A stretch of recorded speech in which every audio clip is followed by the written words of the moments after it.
Assalamualaikum warahmatullahi wabarakatuh. Untuk pertemuan terkait materi penggunaan dan perawatan mikrotom akan kita bahas pada slide berikut ini.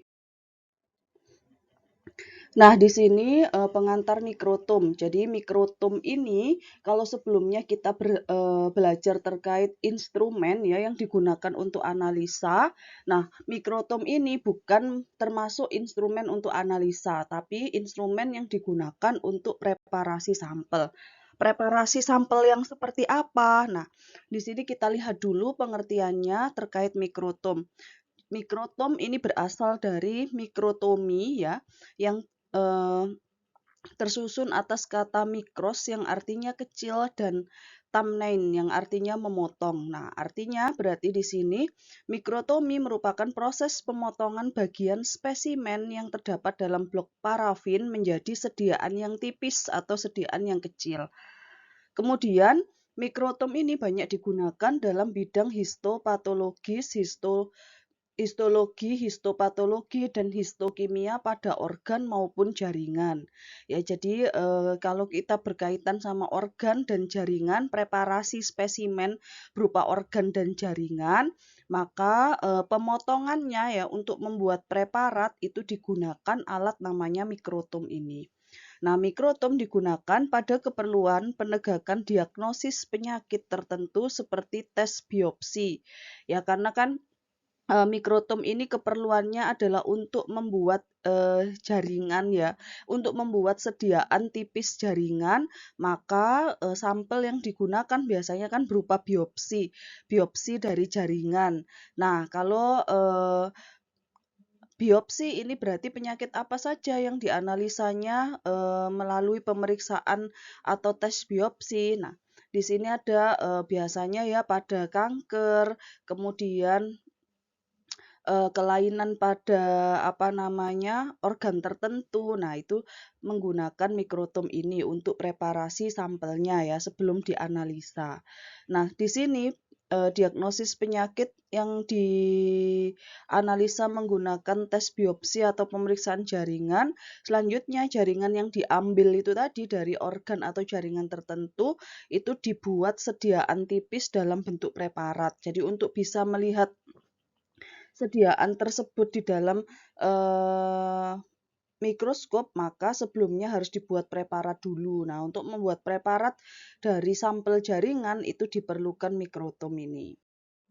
Jenis-jenis mikrotom ada 3 ya. Yang pertama mikrotom putar, yaitu mikrotom dasar yang digunakan sebagian besar lab histologi untuk pemotongan jaringan lunak yang tertanam dalam parafin dan pemotongan jaringan keras yang dideklasifikasi. Jadi kalau mikrotom putar ini berarti cara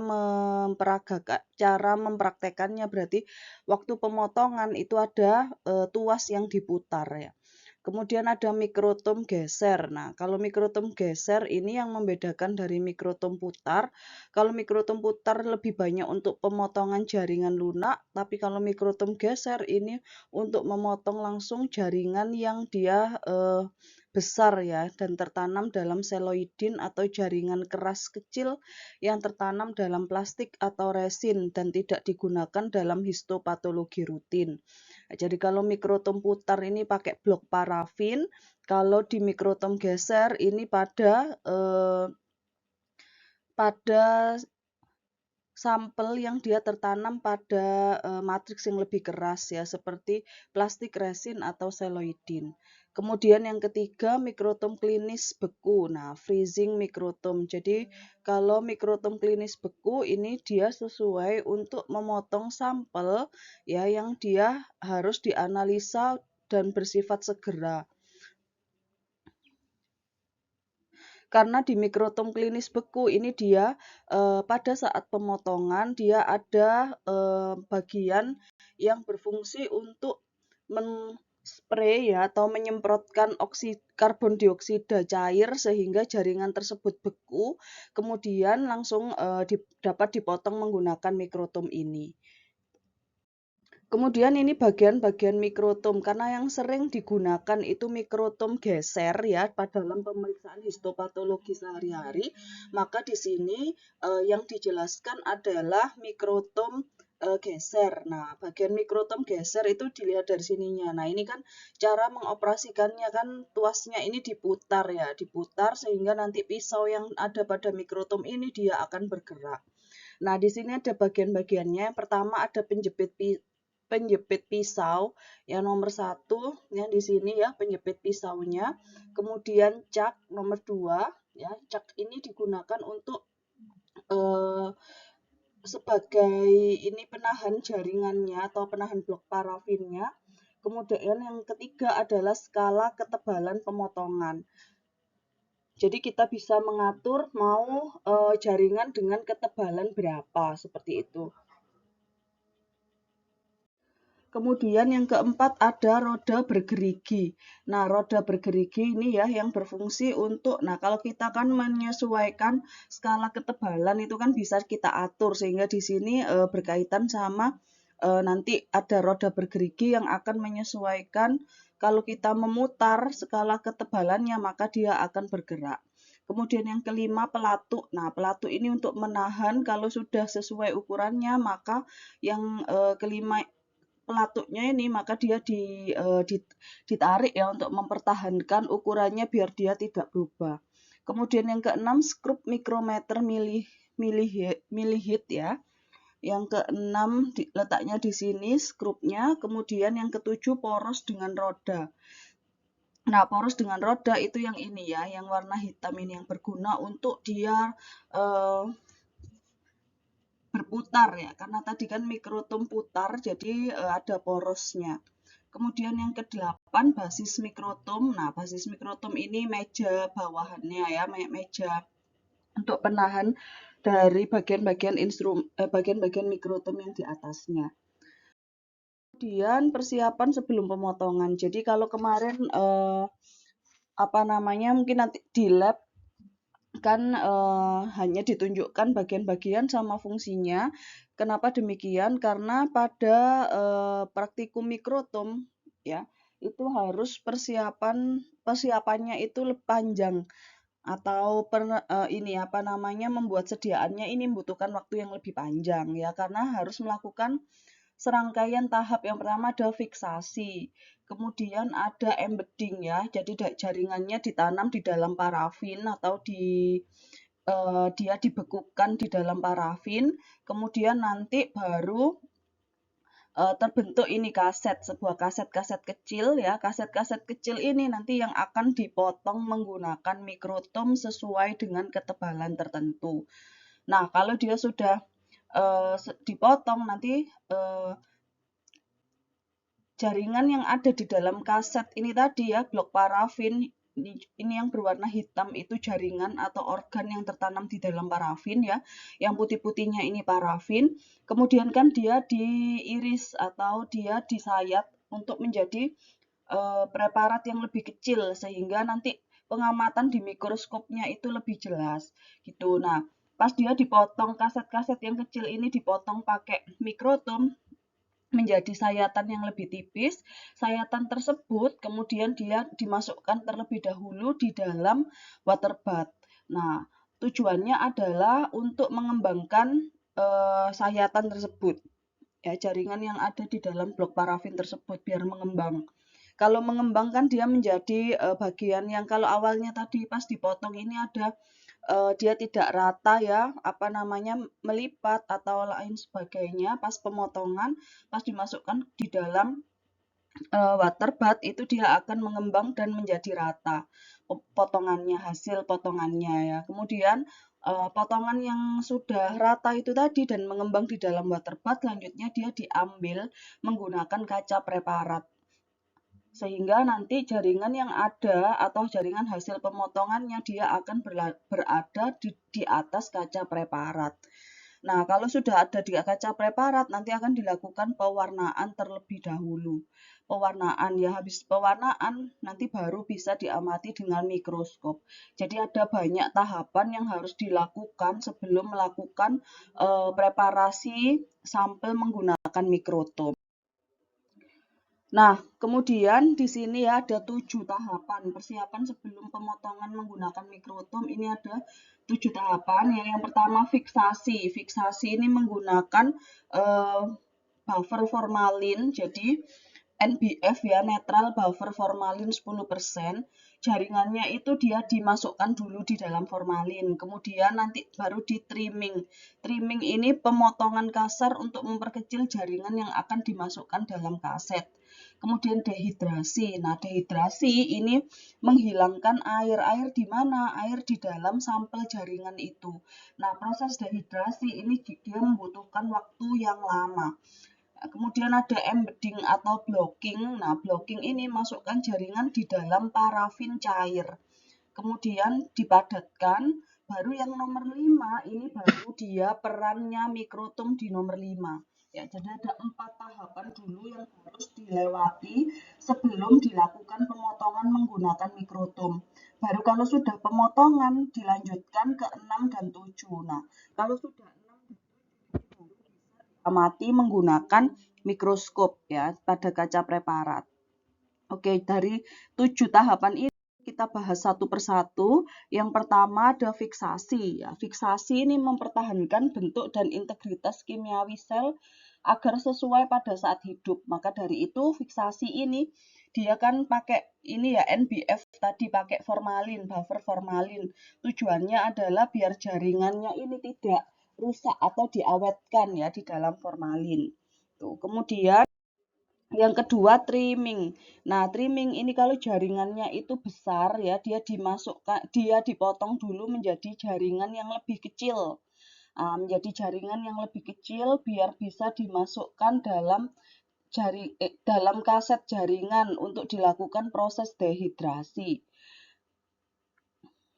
Dalam melakukan trimming ini sangat penting diperhatikan bagian jaringan yang mana yang akan dipilih sehingga menunjang akurasi diagnosa. Nah, kan kalian sudah belajar anatomi fisiologi ya. Di anatomi fisiologi itu kan sudah tahu kan bagian-bagian dari masing-masing organ ataupun jaringan. Nah, untuk dapat menghasilkan sediaan atau preparat yang bagus, maka dari awal pemilihan jaringan atau bagian jaringan mana yang diambil itu sangat menentukan, sehingga harus diperhitungkan ya pas ambil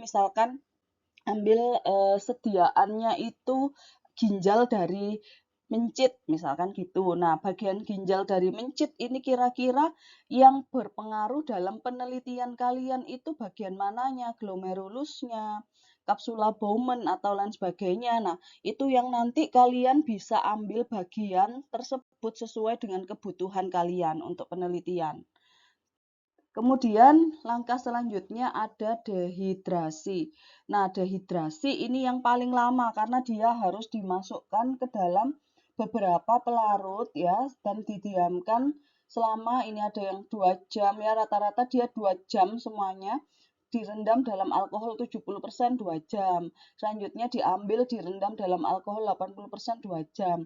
Nah, untuk mempercepat itu maka ini ada alatnya tersendiri untuk dehidrasi ya, sehingga jaringan yang ada itu dia diletakkan di sini, kemudian nanti kalau sudah 2 jam dia akan berpindah ke tabung yang satunya, yang isinya adalah berbagai macam pelarut ini untuk dehidrasi.